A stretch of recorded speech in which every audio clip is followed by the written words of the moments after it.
Wow, the Batman totally delivered. That end tease was just absolutely incredible. And the Riddler just really did take insanity to a whole other level.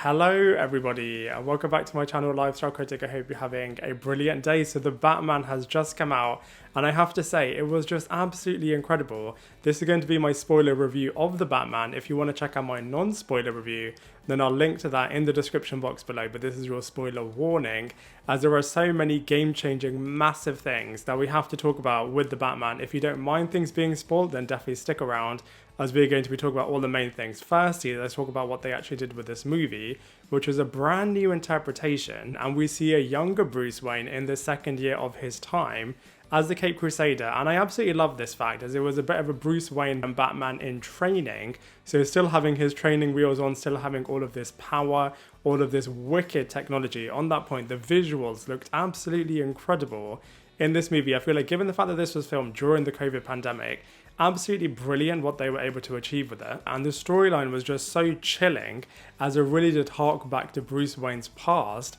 as a kid, as the Riddler was an orphan alongside Bruce Wayne and was living in an orphanage, so had a very different experience to Bruce Wayne. So Bruce has to contend with this absolutely psychotic serial killer on the loose in Gotham City, and the way in which he was using live streaming and was just so barbaric in how he was killing people and then leaving their bodies as clues. Really chilling. And on that point, I absolutely love the fact that they really embrace the detective and mystery aspects of the Batman character, as that is what he is in his core, especially in the comic books and in the animated movies and the animated TV series as well. But this is the first time that they've really had it at the heart and the core of a live action Batman movie, and I just thought it was executed so brilliantly. I mean, all of the Batman movies are really great, and I'm really glad to see that Matt Reeves has created a brand new identity and a brand new space within what you could argue is a bit of a crowded market. But I feel like it's really great how they were able to be distinct within this, while still having all of the Batman staples, such as the Batmobile, the Batcave, the brilliant Bat suit, all of the Wayne tech, the Bat gadgets, Wayne Manor. Everything was just so brilliant in this movie, and I think it was really great as well, like I said, that they were able to film the whole thing during the COVID pandemic and with all of the COVID restrictions in place. In certain sequences, you could tell that there were COVID limitations. For example, a number of scenes, especially in the first half of this movie, were just one or two people in a room having a chat. And as the movie progressed, though, you could tell that the COVID regulations were lifting, as those sequences by the end of this movie were true cinematic spectacle moments, especially when you see the whole Gotham City being flooded, very similar to Hugh Jackman's Reminiscence movie, where a whole town is being flooded. And I just think it worked really well for this darker, grittier, edgier take. And the Riddler on that point was very gruesome. A little bit of a combination of the Scream Ghostface villain and the Saw villain as well, especially in the way in which he's torturing and leaving all of these clues, but obviously a much darker, eviler version than the Jim Carrey adaptation in Batman Forever. The fact that we end this movie seeing Gotham City totally destroyed and totally flooded just means the next time in the Batman sequel, we will see a brand new Gotham City. And also, the Riddler just achieved his aim and ambitions in terms of wanting to completely cleanse Gotham City, and he murdered and killed so many people, one of which being Falcone, who was a real criminal mastermind, and you really could feel the fact that he is able to control all of the aspects within Gotham City, a real dark villain, but you really don't think it when you kind of see him, especially when you compare him to the Riddler character. But given the fact that Falcone is now totally out of the map, it just means that all of the other Rogue Gallery villains now have this opportunity to run the dark side of Gotham City, so I'm sure we'll see a lot of criminals trying to take the place of Falcone. The first one, of course, being Oswald Cobblepot, who is now becoming the Kingpin Penguin character that we all know and love. I'm sure we'll see him reigning supreme by the end of his spin-off series, but I'm really excited about it now, because Colin Farrell just did such a phenomenal job in terms of becoming the Penguin character. Really fearsome, whilst also being somewhat unassuming as well. I feel like he totally nailed his voice. Both Robert Pattinson and Colin Farrell totally nailed the voices for their respective characters, and you really wouldn't be able to recognize the fact that it was actually Colin Farrell underneath all of those prosthetics, I know there were rumours that Warner Brothers were hoping that Robert De Niro would be donning the Penguin character, but actually that didn't happen. So instead I feel like Colin Farrell's makeup was made to look a lot like Robert De Niro, but either way he did such a phenomenal job. Now we have to talk about the biggest and best tease by the end of this movie, which was the revelation that actually Joker is already in Arkham Asylum and is now making friends and diabolical plans with the Riddler character. I will be doing a separate video where I talk about all the sequels and the plans of what's going to happen in the future of the Batman franchise. But what I will say is that I'm really excited about this new interpretation of the Joker character.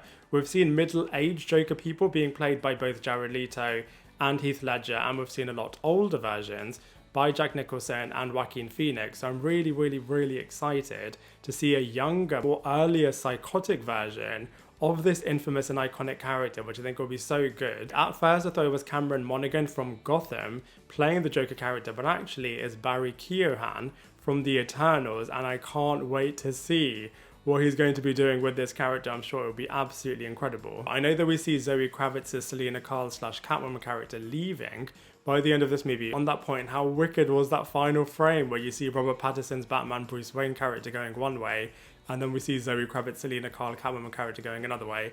I thought that sequence of the motorbike was really cool, but I'm sure, of course, we'll see this character returning to Gotham City in the future. Maybe not in the sequel movie, but definitely in the third film. I absolutely love the conflict and the contrast and the partnership between both of these characters, both still learning the ropes. The Selena Kyle character is still working on her costume as well, but they're both coming at things from very different perspectives, and they both have very different ideals, but the partnership that they were still able to drive was really good. On that point, both equally passionate, very driven, and very charismatic people, but like I said, just coming at things from very different points of view. I would have loved to have seen how Catwoman would have dealt with the Riddler, but that being said, I know that they kept the Riddler mainly for Bruce Wayne, and Batman, as obviously the history that both of these characters share does hark back all the way to childhood. I know the Riddler character did some truly awful things in this movie, but they somewhat try to explain why, in terms of the fact that when he was a kid, he just felt like everybody's use of the word orphan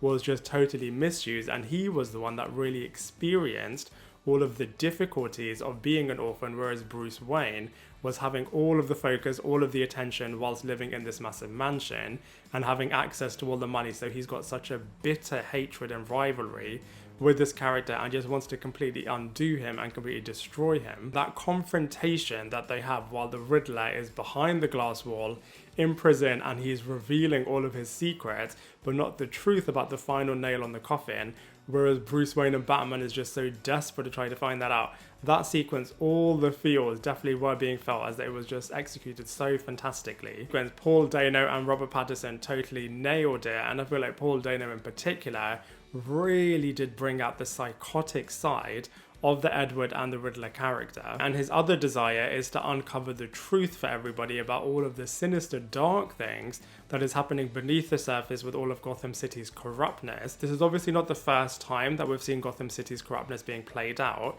in live action, as especially the first movie, Batman 1989 with Michael Keaton, definitely explored all of this stuff as well. And very similarly did show that there is a bit of a mob gangster boss that is being the leader of all of this. But like I said, Falcone did such a good job, as you really did feel his sinister presence and his ability to control everything, even the police, which really magnified the importance of Bruce Wayne's and James Gordon's partnership and allyship, as they were the two people that really needed to undo and fix everything, which really does mean that it's only right for James Gordon for the future to be elevated to the commissioner status. I really appreciated the new take on the Alfred character, as Andy Serkis just played him really well, but I just wish they would have focused on it a little bit more. I mean, they did have to do quite a lot in terms of introducing these brand new characters and this world, so of course something had to drop. Maybe in the 4-hour cut of this movie they would have explored that a little bit more, but I would have just wanted to know a little bit more about why there's so much tension between this version of Alfred and Bruce Wayne. And then when Alfred is nearly being killed off, it would have just meant more if you would have been able to connect with this character.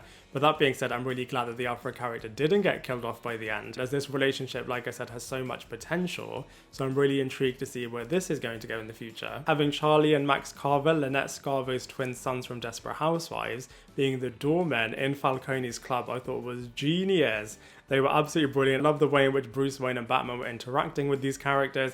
And then the final time, he just has had enough and he just barges his way in. I thought was absolutely brilliant. Jayme Cargo, who was playing Tim Drake in the Titans TV series, is in the opening sequence, which I did think was a little bit meta, but was really, really cool, as he does play a bit of a similar character in terms of his reluctance to be on the dark side and just wanting to run away when he is seeing Batman completely destroying all of his gang members. I thought that opening sequence was really, really great, as it really did show this really vengeful and truly unstoppable Batman character. And I really, really, really love where Batman is in the beginning of this movie to where he is by the end of this movie. As like I said, he is just totally driven and hell-bent on creating vengeance and justice and just standing up for what's right and really black and white look on the world, and is just wanting to destroy anybody who is disrupting the peace. However, by the end of this movie, he is now seeing that the Batman mantle actually is one that represents hope and is one that people really look up to. So I'm really, really excited and intrigued to see how this new version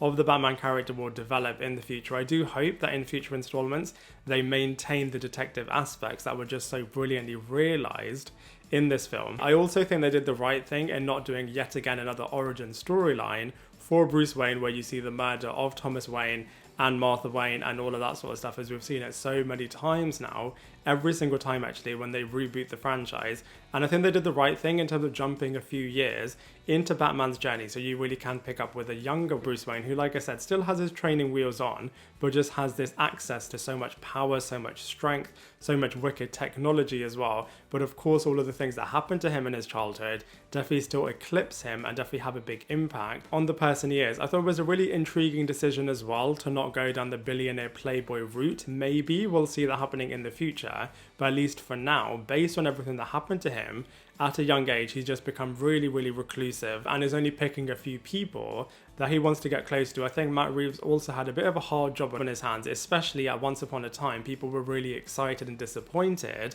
that this movie is going in a new direction, as the shadow of Ben Affleck was overcoming this movie, as people are such a big fan of his interpretation of Bruce Wayne and Batman and the continuation within the DCEU, where the real focus on this character could have been absolutely brilliant, especially as the MCU has mapped it out so fantastically. But you know, I feel like they've escaped that shadow really, really well, and they've created this brand new interpretation absolutely brilliantly. I absolutely love the Batman movie. It is very, very different for sure to everything else that you would have seen before. And you know, if you are expecting a bit of a James Bond action type movie, then you know, it does have certain parts of that, but also has a much better thing with it kind of embracing its mystery detective side, which I thought was really, really great. Really, really appreciated everything that they made with this movie.